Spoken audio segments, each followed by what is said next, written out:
Une dette française vertigineuse.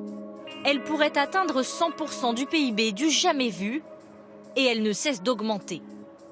En 2017, elle s'établit à 98,5% de la richesse produite chaque année par la France.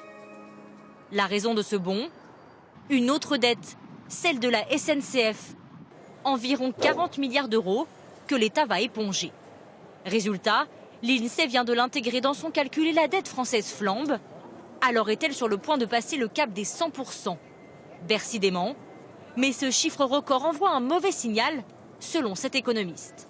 Ça veut dire que lorsqu'on aura une crise financière, puisque tôt ou tard il y en aura de nouveau une, la marge de manœuvre de l'État pour stimuler l'économie, pour aider l'économie, pour investir notamment en période de crise, va être beaucoup plus réduite parce qu'elle a déjà un taux d'endettement qui est très important.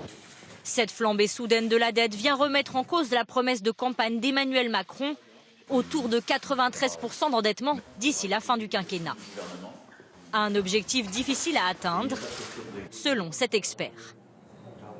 À ce stade, de pouvoir parier sur une baisse à 90% de ce taux de PIB, ça voudrait dire que nous ayons une croissance vraiment très forte, au-delà de la capacité actuelle de croissance de notre pays.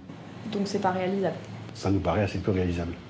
Pourtant, Bercy l'assure, la réduction de la dette restera sa priorité jusqu'à la fin du mandat.